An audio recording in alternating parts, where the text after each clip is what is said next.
Même un soir en pleine semaine, Saint-Gilles reste Saint-Gilles. Et lorsque la musique et les vers commencent à faire leurs effets, les langues se délient. Ils sont peu à vouloir parler de la cocaïne au micro, mais tous ici la côtoient de près. Il y en a plein qui en prennent. Je connais des gens qui en prennent, mais moi je consomme pas. Quand vous dites plein, c'est 80%.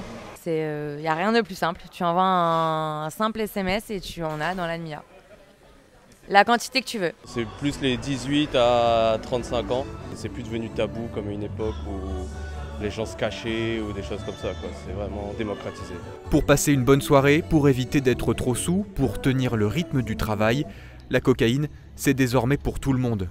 De la poudre blanche qui tombe du ciel par avion. L'an dernier, les douanes de Gillot ont saisi 30 kilos de cocaïne. C'est 4 fois plus en seulement 2 ans. Avec un phénomène nouveau pour les agents, celui des mules. C'est difficile, vous avez un avion qui arrive avec 400 passagers dedans, donc il faut trouver dedans la personne ou les personnes qui peuvent être susceptibles de transporter, en sachant que même quand on a des indices, ça ne veut pas dire qu'ils y en aient.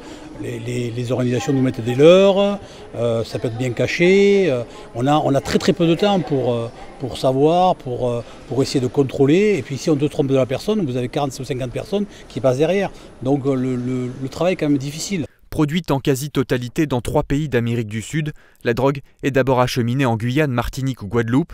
Par la mer ou par les airs, elle arrive ensuite en métropole, et c'est depuis Paris qu'elle est acheminée en mule ou par colis sur notre île. Une dernière étape très rentable. En France, le gramme de cocaïne est vendu 60 €. Arrivé à La Réunion, il se négocie à 140.